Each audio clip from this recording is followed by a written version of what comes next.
नमस्कार। जूही स्टोरी में आप सभी का स्वागत है। आज हम सुनेंगे मालती जोशी जी की लिखी हुई कहानी उत्सव। तो चलिए कहानी की शुरुआत करती हूँ।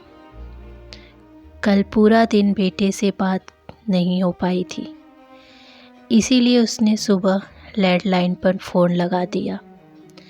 जानती थी आज रविवार है, रजत घर पर ही होगा और जब वो घर पर होता है सबसे पहले दौड़कर वही फ़ोन उठाता है।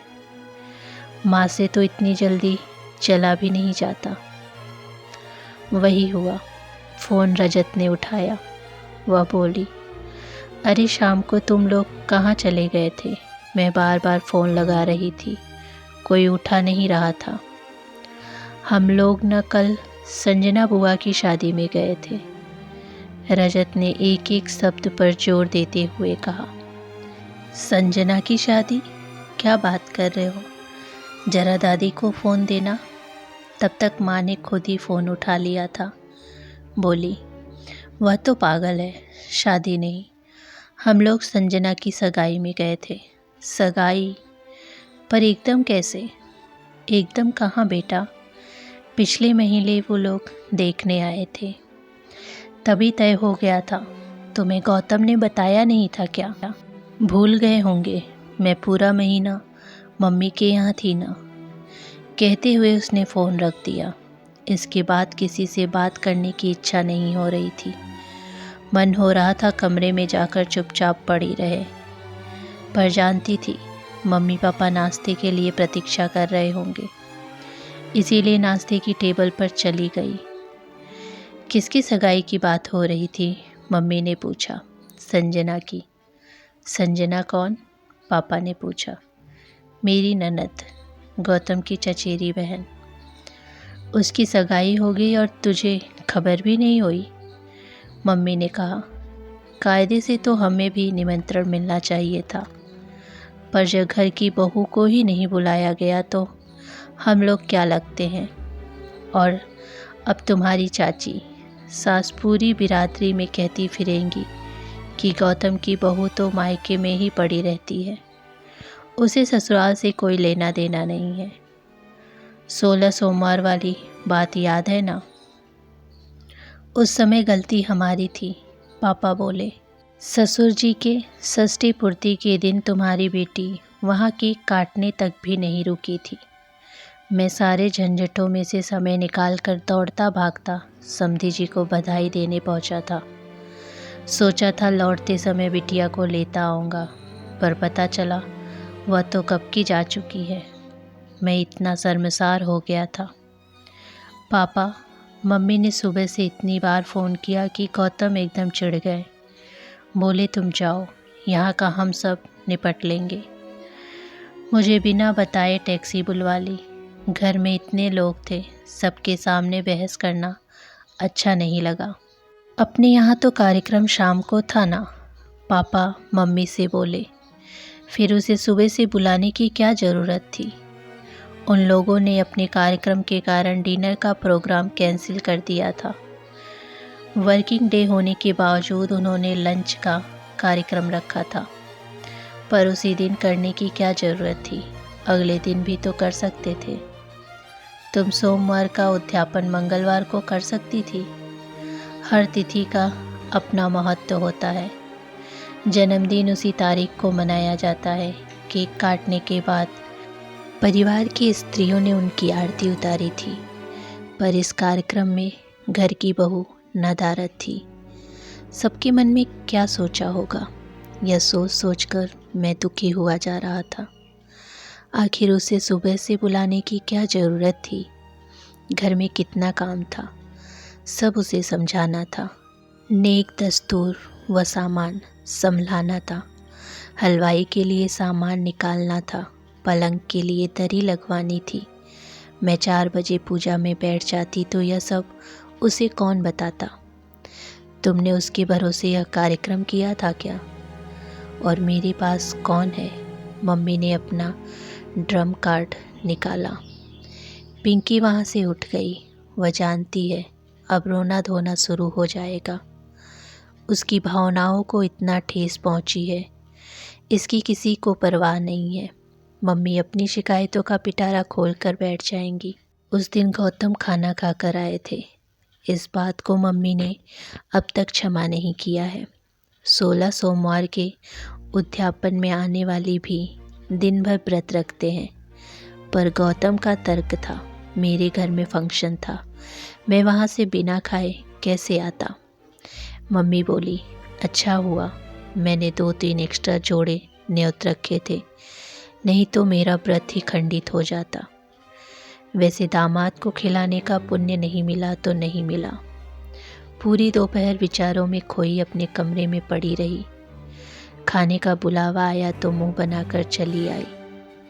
मम्मी चिल्लाती रह गई। समझ में नहीं आ रहा था कि जो कुछ हुआ उससे वह दुखी है या नाराज या दोनों। रह रहकर 5-6 दिन पहले वाली घटना याद आ रही। उसका परिणाम ऐसा होगा यह तो सोचा न था। वह अपने आप को ही कोस रही थी। उस दिन भैया भाभी यूएस के लिए रवाना होने वाले थे। सुबह सुबह पापा के पास गौतम का फ़ोन आया था। सब लोग एयरपोर्ट कैसे जाएंगे? पापा ने बताया कि एक गाड़ी है, एक कर लेंगे। तब गौतम ने कहा था कि चिंता न करे, मैं अपनी गाड़ी लेकर पहुंच रहा हूं। पापा तो एकदम गदगद हो गए थे। फिर गौतम का उसके पास फ़ोन आया था, अगर घर आने का मन है तो सामान तैयार रखना, एयरपोर्ट से लौटकर हम लोग तुम्हारा सामान लेते हुए घर आ जाएंगे। मना करने का कोई सवाल ही नहीं था। उसे पीहर आए 25 दिन हो गए थे। केवल एक दिन के लिए बीच में घर गई थी, जब उसकी सास ने इन लोगों को खाने पर बुलाया था। मम्मी का आग्रह था कि जब तक भैया भाभी हैं वह वहीं रहे। उसने सोचा शाम को तो भैया भाभी चले ही जाएंगे, वह भी गौतम के साथ निकल जाएगी। वह जितना अपनी माँ को जानती थी, उससे यह तो अंदाज़ा था कि यह काम इतना सरल नहीं है, पर असंभव होगा यह नहीं सोचा था। एयरपोर्ट से लौटकर पापा ने मम्मी को उतारा और वे गाड़ी पार्क करने चले गए। अपनी गाड़ी से उतरकर वह भी गौतम और रजत के साथ घर में दाखिल हुई। देखा डाइनिंग टेबल पर सिर रखकर मम्मी फूट फूट कर रो रही हैं। यह रोने का कार्यक्रम शायद रास्ते से ही शुरू हो गया था। वह कुछ क्षण मम्मी को देखती रही, फिर धीरे से अपना और रजत का बैग लेकर आ गई तथा सहमे से स्वर में बोली, मम्मी मैं निकल रही हूँ। मम्मी ने सिर उठाया। उसकी कीली आंखों से जैसे अंगार बरसने लगे। अच्छा, तुमने भी मुहूर्त निकाल लिया? जाओ, सब लोग जाओ, अब कभी वापस मत आना। मेरे मरने की खबर मिली तब भी नहीं। फिर आकाश की ओर हाथ उठाकर कहा, भगवान ऐसी पत्थर दिल बेटी दुश्मन को भी नसीब न हो। उसने असहाय भाव से पति की ओर देखा। वे यह नाटक देख रहे थे। उनकी आंखों में घोर वितृष्णा थी। रजत बैग उठाकर बोले, मैं इसे ले जाता हूँ, उसकी पढ़ाई बर्बाद हो रही है, तुम्हारी जब मर्जी हो आ जाना। दरवाजे पर ही पापा से भेंट हो गई। अरे आप चल दिए, चाय तो पीकर जाते, पापा ने कहा, पर वे रुके नहीं, बस सॉरी कहकर चल दिए। पापा ने भीतर आकर माहौल देखा तो समझ गए, ऐसे में गौतम रुककर भी क्या करते। रजत चला गया। पापा ने पूछा, हाँ पापा, पढ़ाई का काफ़ी नुकसान हो रहा था।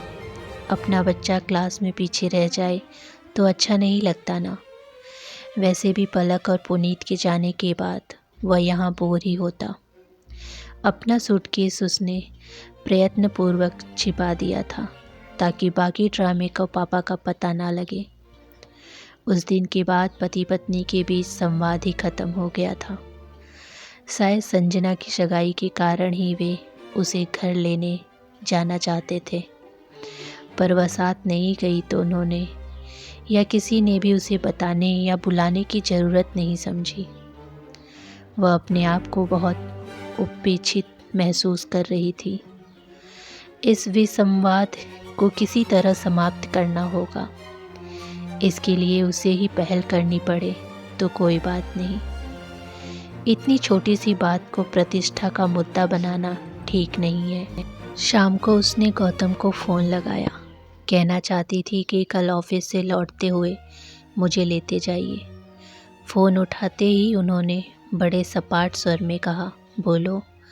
कोई आवेश नहीं, कोई उष्मा नहीं। ऐसे में कोई क्या कहे। प्रियंका जी, फ़ोन पर हो ना, तो जल्दी बोलो क्या बात है। यहाँ ढेर सारा काम पड़ा है। कैसा काम? संजना के ससुराल वाले डिनर पर आ रहे हैं। ज़रा हॉल ठीक करना है, टेबल सजाना है। उसे धक्का सा लगा, फिर भी उसने कहा, और खाना? माँ अकेले सब कर रही है। नहीं, बिमला मौसी को शाम को भी बुला लिया है। फिर चाची भी रहेंगी ही। वे लोग भी आ रहे हैं। अब उनके समधी जी को आमंत्रित किया है तो उन लोगों को कैसे छोड़ देंगे। चलिए, चाची जी को एक और शगुफा मिल जाएगा। क्या? कुछ नहीं। और उसने फ़ोन रख दिया। उसे बेहद बुरा लग रहा था। संजना के ससुराल वाले खाने पर आ रहे थे तो उसे खबर तो कर सकते थे। सारा अभिमान छोड़कर वह खुद पहुंच जाती। जब सगाई जैसे महत्वपूर्ण आयोजन में उसे बुलाना जरूरी नहीं समझा गया तो डिनर तो मामूली चीज़ है। वह पति को क्षमा करने को तत्पर थी, पर अब उसका मन फिर से धक उठा था। सुबह नहाकर निकली ही थी कि फ़ोन बज उठा। संजना का था। हेलो भाभी। बात मत करो मुझसे। चुपके चुपके सगाई कर ली, तब भाभी की याद नहीं आई? कसम से भाभी, आपकी इतनी याद आई कि पता भी नहीं सकती। मैंने तो कह दिया था कि मैं पार्लर वार्लर नहीं जाऊंगी, मुझे भाभी ही तैयार करेंगी। पर फिर भैया ने बताया कि आंटी बहुत सीरियस चल रही हैं, आप नहीं आ पाएंगी। कल भी आपसे मुलाकात नहीं हो पाई थी, इसीलिए सुबह सुबह ही फ़ोन लगा दिया। आंटी कैसी हैं अब? क्या हो गया था? क्षण भर को वह स्तंभ रह गई थी, पर फिर उसने अपने आप को संभाल लिया। अरे होना क्या था, भैया भाभी महीने भर यहाँ थे ना, तो लगी रही। उम्र का ख्याल किया ना, अपनी तबीयत का, बस जुटी रही। अब जब वे लोग चले गए तो पड़ गई हैं, शरीर से मन से टूट गई हैं। इस बार भैया पूरे 5 साल बाद आए थे, अगली बार पता नहीं कब आएंगे। मेरे जीती जी आएंगे भी नहीं, यही सोचकर हलकान हुई जा रही हैं। यह तो अब घर घर की कहानी हो गई है भाभी। पता नहीं लोग अपना देश, अपना परिवार छोड़कर बाहर क्यों जा रहे हैं। पीछे जो लोग छूट गए हैं उन पर क्या बीत रही है, इससे किसी को कोई मतलब ही नहीं है। ठीक है भाभी, आप अपना और आंटी का ख्याल रखना। किसी दिन मैं और मम्मी उन्हें देखने आते हैं। फ़ोन रखते ही उसका मन सुलग उठा। अपनी खुन्नस निकालने के लिए मेरी माँ को बीमार क्यों कर रहे हैं, इसका जवाब तो मांगना ही पड़ेगा। उसने तुरंत फ़ोन लगाया। स्विच ऑफ आ रहा था। 2-3 बार यही हुआ तो उसने लैंडलाइन पर फ़ोन लगाया। माँ, इनसे कहिए मुझसे बात कर ले। मैं लगा रही हूँ तो फ़ोन स्विच ऑफ आ रहा था। बेटा, वह फ़्लाइट में होगा, वहाँ तो फ़ोन बंद ही रखना होता है ना। फ़्लाइट में? कहाँ गए हैं? मद्रास। वह नया नाम क्या है मुझे याद ही नहीं रहता। मद्रास किस लिए? ऑफिस के काम से गया है। कितने बजे की फ़्लाइट थी? क्या पता, घर से तो सुबह ही निकल गया था। उसे इतनी झुंझलाहट हुई, यह कोई जवाब हुआ? सुबह ही निकल गया था। सुबह मतलब कितने बजे? 6, 7, 8। फिर उसने मन ही मन अनुमान लगाया और 12 बजे फ़ोन लगाया। पता चला मीटिंग चल रही है। 4 बजे वही जवाब मिला। 8 बजे डिनर चल रहा था। दूसरे दिन भी इसी की पुनरावृत्ति हुई। तीसरे दिन उसने शाम 6 बजे का समय चुना। हाँ बोलो। उधर से जवाब आया। आप क्या किसी मॉल में खड़े हैं? कितना शोर हो रहा है? मैं साड़ियों की दुकान पे खड़ा हूँ, और साड़ियों की दुकान में औरतें होती हैं, जहाँ औरतें होती हैं वहाँ शोर होता ही है। तुम अपनी कहो, फ़ोन कैसे किया? साड़ियों की दुकान में आप क्या कर रहे हैं? साड़ियों की दुकान में कोई क्या करता है? साड़ी खरीद रहा हूँ। उसका मन एकदम लहलहा उठा, पर दूसरे ही क्षण उसकी खुशी काफूर हो गई। गौतम कह रहे थे माँ ने कहा था वहाँ जा ही रहे हो तो संजना के लिए साउथ की अच्छी सी साड़ी ले आना, अगले महीने उसकी शादी है ना। उसका मन एकदम बुझ गया, फिर भी उसने उत्सुकता का नाटक करते हुए कहा, साड़ी ले ली? दिखाई कैसी है? पैक हो रही है। उसने खींचकर फ़ोन रख दिया। अगले 2-3 दिन वह रूठी ही रही। उसने रजत को भी फ़ोन नहीं किया, पर शनिवार को बच्ची की आवाज़ सुनने के लिए वह व्यग्र हो उठी। उसने पहली बार उसे छोड़ा था। इतने दिनों तक वह उससे दूर कभी नहीं रही थी। उसे इतवार को अपने पास बुलाने का उसका मन हो आया। उसने घर फ़ोन लगाया। उसकी सास ने उठाया। माँ, रजत कहाँ है? ज़रा उसे फ़ोन दीजिए। बेटा, वह पार्क में गया है। पार्क में अकेले? अकेले कैसे भेज देंगे? उसके दादाजी साथ गए हैं। पर बाबूजी इतनी दूर? ऑटो में गए हैं, ऑटो में ही आएंगे। क्या है बेटा, दिन भर तो खेल कूद में निकल जाता है, पर तुम दोनों नहीं होते हो ना तो शाम को थोड़ा उदास हो जाता है, इसलिए। ये अभी चेन्नई से लौटे नहीं है क्या? कब से? मेरे ख्याल से बुधवार को ही आ गया था। बुधवार शाम को ही तो बात हुई थी साड़ियों की दुकान में, पर उस समय वापसी के बारे में कुछ भी नहीं बोले थे। तुम्हें पता नहीं था क्या? सास का यह सवाल उसने जानबूझकर अनसुना कर दिया और बोली, फिर आज कहाँ गए हैं? आज वो अपने स्टाफ को पार्टी दे रहा है। किस खुशी में? उसने तो व्यंग में पूछा था, पर माँ एकदम हुलसख्त बोली, खुशी की तो बात ही है, उसका कोई बड़ा सा प्रोजेक्ट मंजूर हो गया है। कह रहा था सब लोगों ने बहुत मेहनत की है, इसीलिए पार्टी दे रहा है। पूरे स्टाफ को पार्टी दे रहे हैं, मतलब कोई बड़ी ही अचीवमेंट होगी। इतनी बड़ी खुशी पत्नी से शेयर करने का भी मन नहीं हुआ उनका। ये किस बात का संकेत है? रविवार के दिन उसने रजत को फिर से फ़ोन लगाया। छुट्टी का दिन था, जानती थी देर से उठेगा, इसीलिए 9 बजे के करीब लगाया। फ़ोन रजत की दादी ने उठाया। बताया कि वह पिकनिक पर गया है।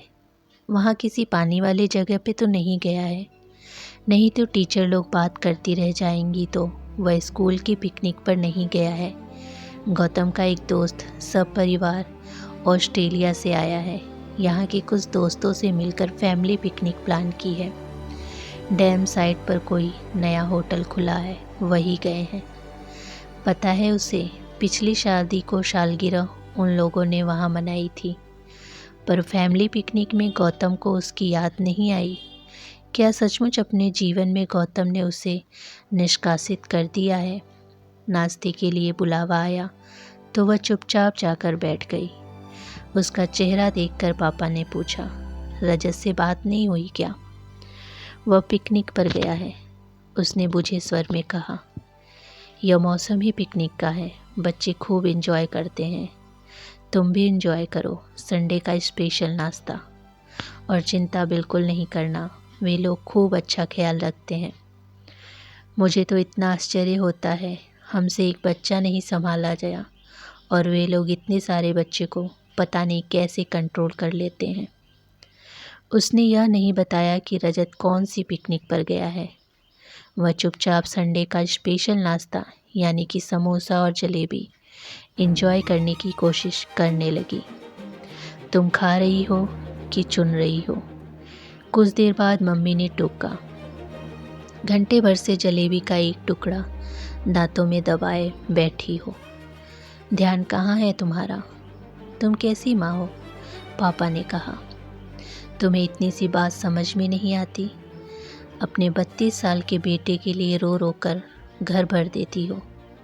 उसका इतना नन्हा सा बच्चा, 8-10 दिन से उसे देखा नहीं है। उसे याद नहीं आएगी क्या?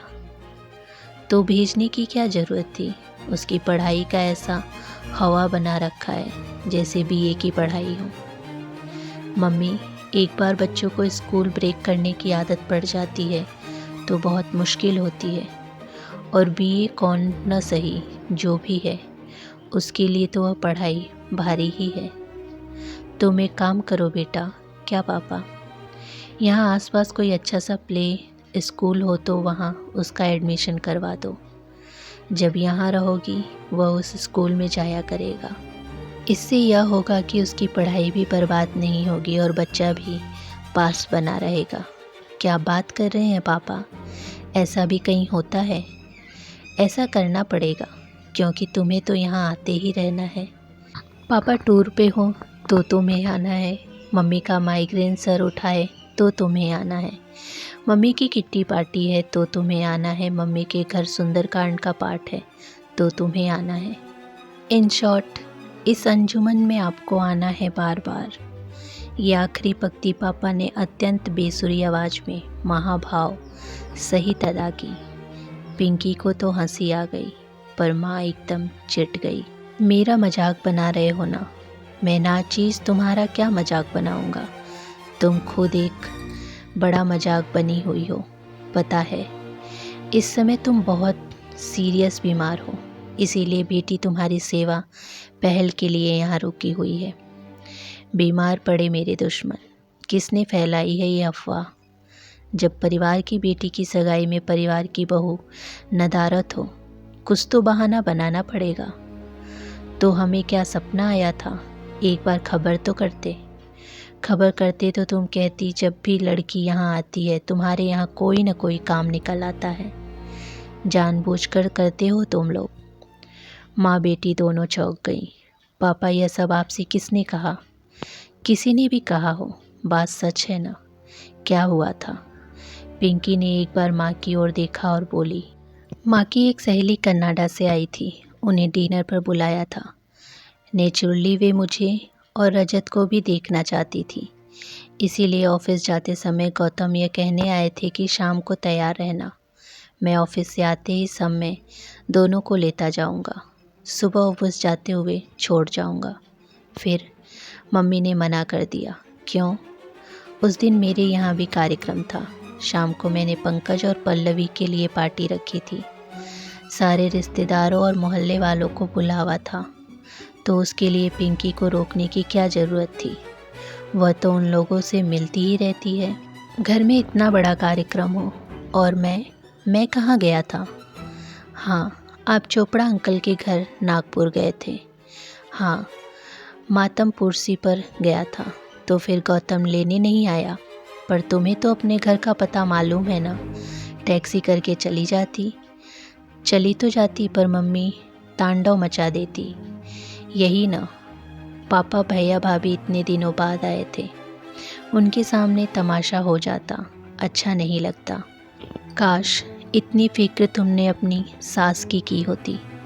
उस दिन तुम चली जाती तो उनका मन भी रह जाता और मान भी। अपनी सास को खुश करने का एक सुनहरा अवसर तुमने गंवा दिया। अब बस भी कीजिए, तब से जुटे हैं। उपदेश देने के लिए यही समय मिला है। लड़की बेचारी एक कौर नहीं खा पाई है, मत खाने दो। एक दिन नहीं खाएगी तो दुबली नहीं हो जाएगी, पर सच तो सुनना पड़ेगा, चाहे कड़वा क्यों न हो। पिंकी, 3 बजे मम्मी ने आवाज़ दी, बेटा जरा चाय तो बना दे। तब तक मैं तैयार हो जाती हूँ। इतनी दोपहर में कहाँ जा रही हो? शुक्ला जी के यहाँ सुंदरकांड है, तू भी चल, मन शांत हो जाएगा। मेरी चिंता मत करो, मैं बिल्कुल शांत हूँ। पर इतवार को सुंदरकांड कौन रखता है? मिसेस शुक्ला जॉब में है ना, उन्हें शनिवार की भी छुट्टी नहीं होती। अच्छा तो है, उसी बहाने घर में रहने वाले पतियों को थोड़ी शांति मिल जाती है। पापा की इस बात पर मम्मी पलटवार करती। इससे पहले ही उसने कहा, अब बहसबाजी में मत पड़ो और तैयार हो जाओ। भगवान की चर्चा में जा रही हो, शांत मन से जाओ, मैं चाय बना रही हूँ। मम्मी के जाने के बाद उसने पापा को आवाज़ दी, सॉरी पापा, मैंने आपकी भी चाय बना दी है, आ जाइए। इतनी जल्दी? पापा ने बाहर आते हुए कहा। दरअसल मुझे आपसे कुछ ज़रूरी बात कहनी है। हनुमान जी ने मेरी प्रार्थना सुन ली और कम से कम 2 घंटे के लिए मम्मी को बाहर भेज दिया है, इसीलिए प्लीज़ बैठ जाइए। बोलो, पापा ने अपना चाय का कप उठाते हुए कहा। पापा, सुबह मैं उदास ज़रूर थी, पर रजत के लिए नहीं। वह तो मज़े में है। मैं घर में नहीं होती तो उसके खूब लाड होते हैं। वह मुझे भी नहीं याद करता। वह चुप हो गई। पापा उसके अगले वाक्य की प्रतीक्षा करने लगे। पापा, इन दिनों मुझे ऐसा लगने लगा है कि मैं उस घर के लिए, उन लोगों के लिए गैर ज़रूरी हो गई हूँ। मतलब? देखिए, संजना की सगाई हुई, मुझे खबर भी नहीं की गई। अगले दिन उसके ससुराल वाले डिनर पर आए थे, मुझे बताया नहीं गया। गौतम चेन्नई गए थे, मुझे माँ से पता चला। वे कब लौटे यह भी मुझे मालूम नहीं। कल रात उन्होंने अपने स्टाफ को एक पार्टी दी। उनका कोई बड़ा प्रोजेक्ट पास हो गया है, पर उस खुशी में उन्होंने मुझे शामिल नहीं किया। और आज तो हद हो गई। आज क्या हुआ? पापा, रजत की स्कूल पिकनिक पर नहीं गया है। इनके एक NRI मित्र सहपरिवार शहर में अपने घर आए हुए हैं, तो दोस्तों ने मिलकर एक फैमिली पिकनिक का आयोजन किया है। इन्होंने उसमें भी मेरा रहना ज़रूरी नहीं समझा। कहते कहते रो पड़ी। पापा कुछ क्षण के लिए चुप रहे, फिर बोले, बेटा, तुम्हारी शादी के कितने साल हो गए? 6। क्या इतने सालों में तुमने घर में अपने लिए क्या जगह बनाई है? मैं समझी नहीं पापा। बेटा, तुम घर से 2 दिन के लिए, 4 दिन के लिए, 10 दिन के लिए और तब तो महीने भर से बाहर हो, पर इससे घर वालों को कोई फ़र्क नहीं पड़ता। किसी को तुम्हारी कमी नहीं अखरती। तुम्हारे बिना कोई काम नहीं रुकता। तुम्हें कोई भी, यहाँ तक कि तुम्हारा बेटा भी तुम्हें याद नहीं करता।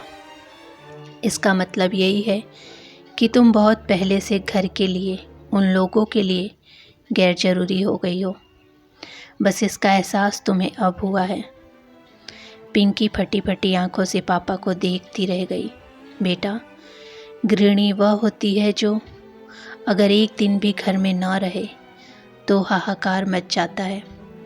तुम्हें याद है, पिछले साल जब गौतम की नानी माँ नहीं रही थी और तुम्हारी सास 10-12 दिनों के लिए गांव चली गई थी, तब घर में कैसी अफरा तफरी मच गई थी।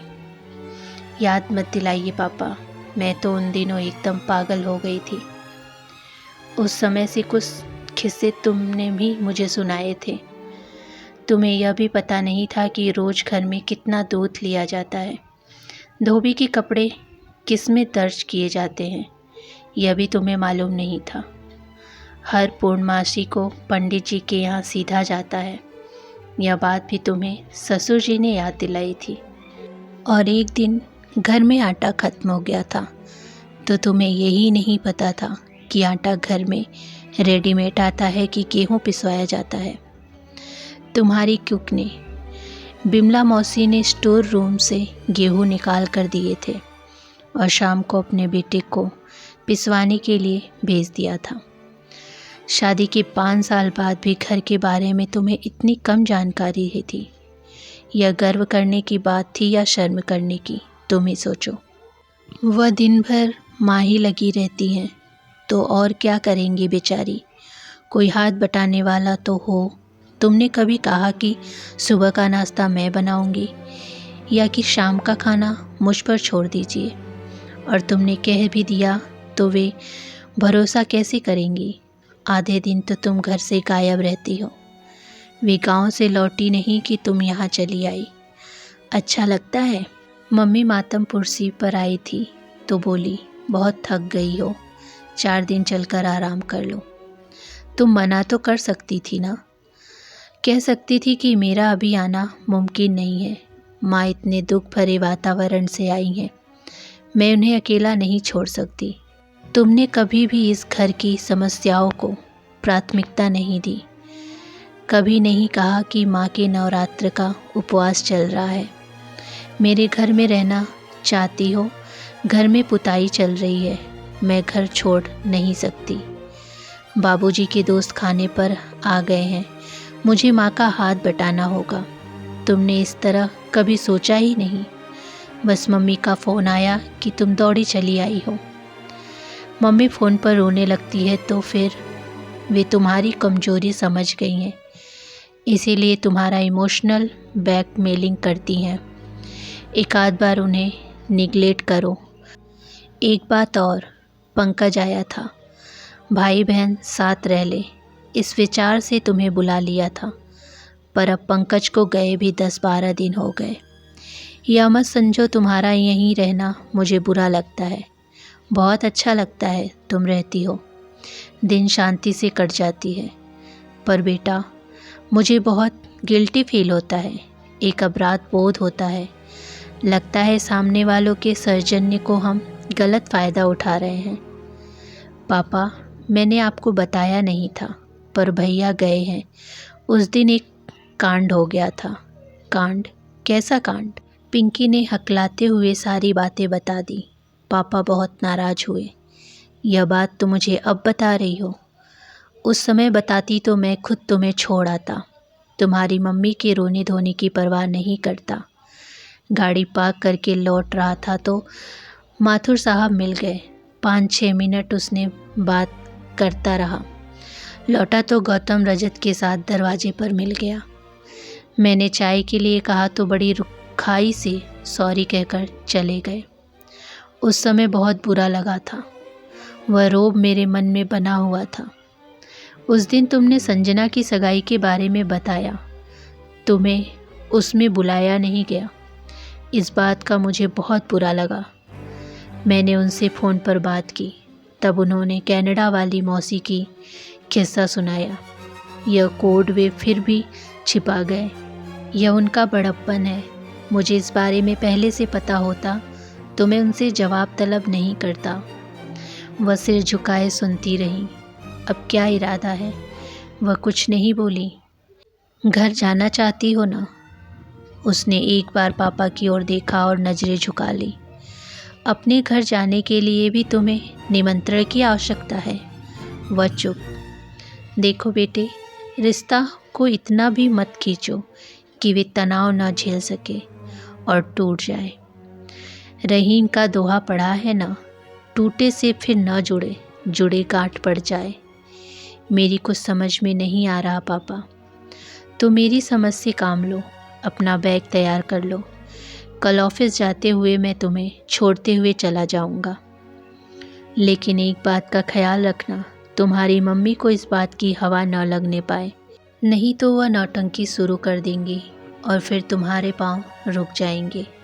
जी, एक बात और, मन को एकदम धो पोंछ कर ले जाना। कोई गिले शिकवे नहीं, कोई ताने उलाने नहीं, क्योंकि अगर बहस पर उतर आओगी तो उनके पास भी कहने के लिए बहुत कुछ है, तुमसे ज़्यादा ही है। तो फिर डन, सुबह तैयार रहना। सुबह 8 बजे से पापा ने हल्ला मचाना शुरू कर दिया। नाश्ता लगा दो भाई, मुझे आज जल्दी जाना है। इतनी जल्दी? हाँ, घर में ब्रेड तो होगा ही ना, वही सेक दो। पिंकी कम ऑन, देर हो रही है। पिंकी आकर पापा के सामने बैठ गई। ये सुबह सुबह तैयार होकर कहाँ जा रही है? अपने घर जा रही है, और क्या। तुम्हें क्या लगा वह हमेशा तुम्हारे यहाँ रहने आई है? वह रहना चाहेगी तो भी मैं उसे रहने नहीं दूंगा। अपने घर जाए, शौक से जाए, पर इतनी जल्दी क्या है? मम्मी ने प्लेट लगाते हुए कहा। मैं ऑफिस जाते हुए उसे छोड़कर जाऊंगा, इसीलिए जल्दी निकल रहा हूँ। पर अभी मेरा नहाना धोना भी नहीं हुआ है। तुम्हारे नहाने का और हमारे जाने का क्या संबंध है? हद करती हो। बसंती आएगी तो दरवाज़ा कौन खोलेगा? बसंती के आने के बाद नहा लेना। पूरा घर उसके भरोसे छोड़कर बाथरूम में घुस जाऊं तो उसके जाने के बाद नहा लेना। पूरा दिन तुम्हारे पास है, दिन भर नहाती रहना। पिंकी चलो, देर हो रही है। इस बहस का कोई अंत नहीं है। बाय मम्मा, पिंकी ने कहा और बैग उठाकर चल दी। मम्मी फटी फटी आंखों से उसे देखती रही। अगर वह गले लगती तो उसका रो पड़ना निश्चित था। इसीलिए पिंकी ने दूर से टाटा कर लिया। गाड़ी में बैठने के बाद पिंकी ने कहा, पापा, मुझे मम्मी की बहुत चिंता हो रही है। उन्हें काउंसलिंग की सख्त ज़रूरत है। भैया यहाँ नहीं है, इसीलिए वो बहुत इनसिक्योर फील कर रही हैं। इसीलिए मुझे पकड़े रहना चाहती हैं। तुम्हें क्या लगता है, पंकज यहाँ होता तो स्थिति दूसरी होती? बताओ, कौन सी बहू इतनी पजेसिव सास को बर्दाश्त कर सकेगी? पल्लवी का भी वही हाल होता जो आज गौतम का हो रहा है। फिर या तो वे लोग अलग हो जाते या बाहर है। यही अच्छा है, कम से कम भ्रम तो बना रहता है। ससुराल वाले घर के सामने गाड़ी रोकते हुए पापा बोले, बेटा, मेरी बात याद है ना? कोई बहसबाजी नहीं, कोई शिकवा शिकायत नहीं। एकदम ठंडे मन से घर में प्रवेश करो। दरवाज़ा उसकी सास ने ही खोला। अरे भाई साहब, आप आइए आइए, देखिए जी कौन आया है। उन्होंने पति का ध्यान खींचा। आपको आपकी अमानत सौंपने आया हूँ। पापा ने दोनों को प्रणाम करते हुए कहा। अच्छा किया, इसी बहाने आप आए तो। आइए बैठिए ना। नहीं भाभी जी, ऑफिस जाऊँगा। चाय पीकर चले जाइएगा।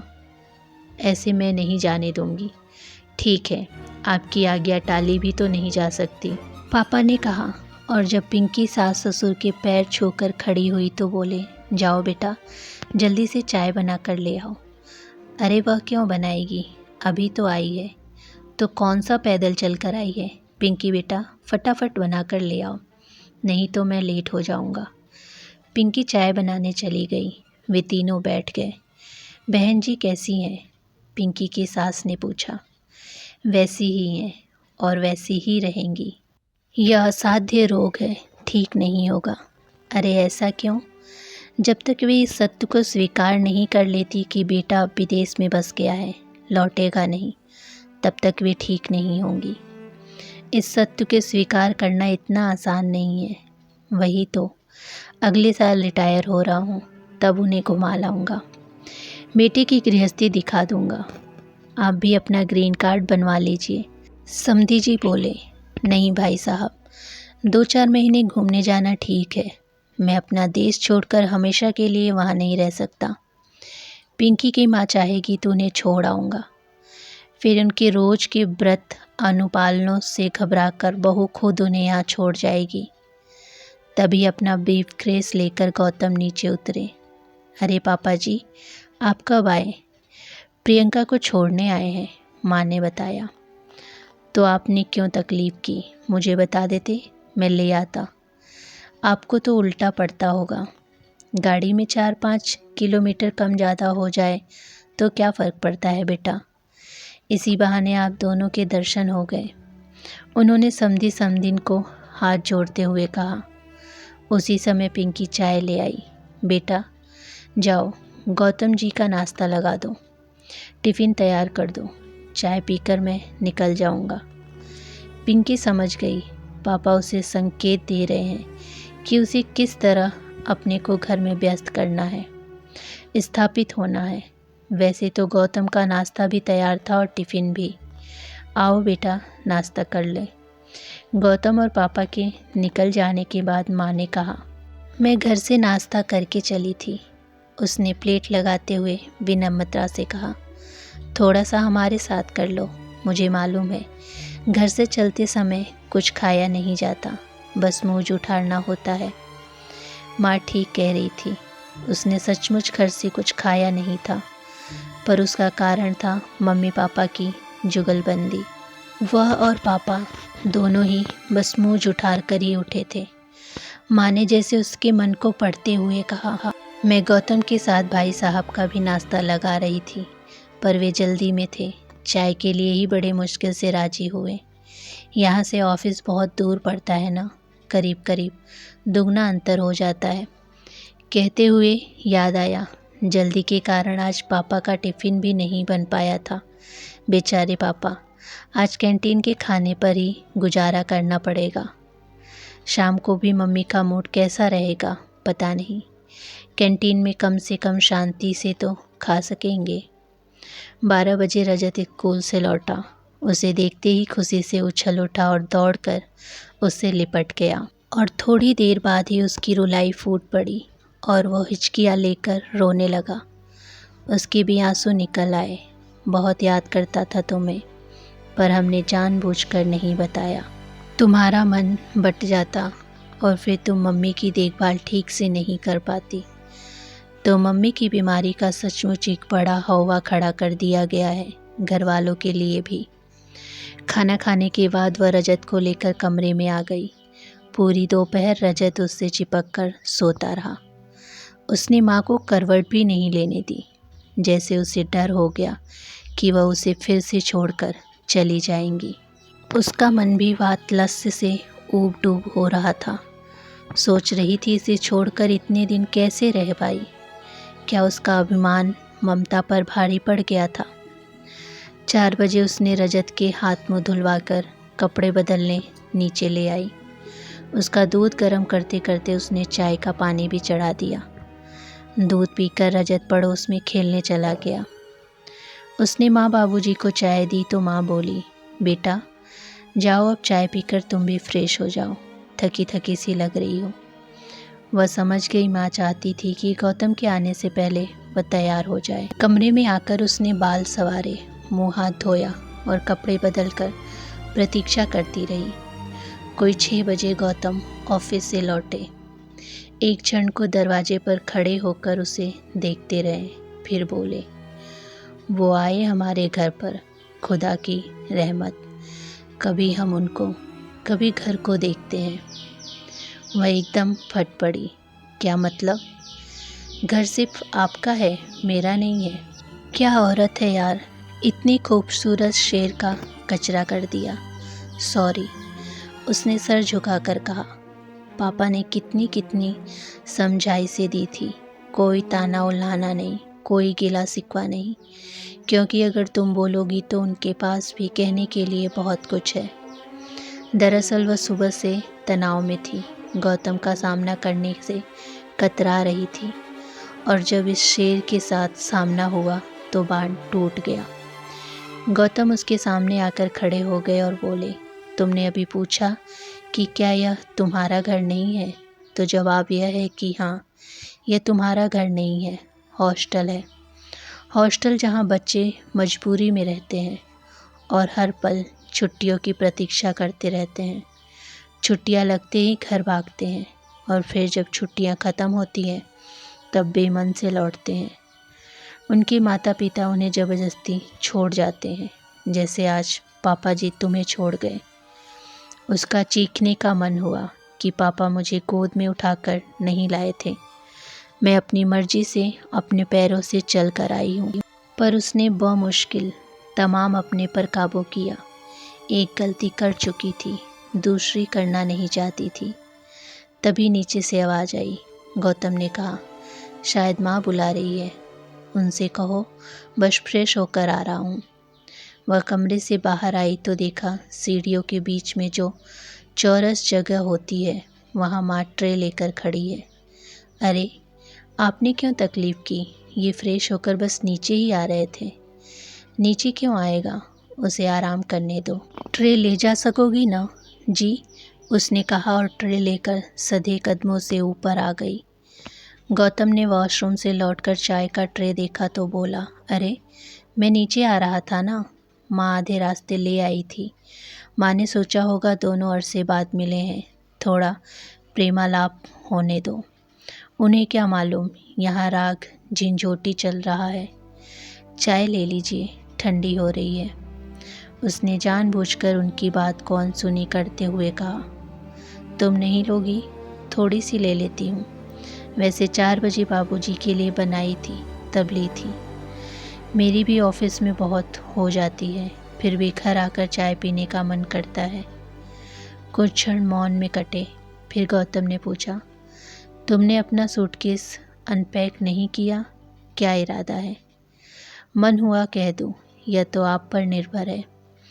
पर उसने मन को शांत किया और कहा, समय ही नहीं मिला, पूरी दोपहर रजत मुझसे चिपका रहा, 1 मिनट भी नहीं छोड़ा।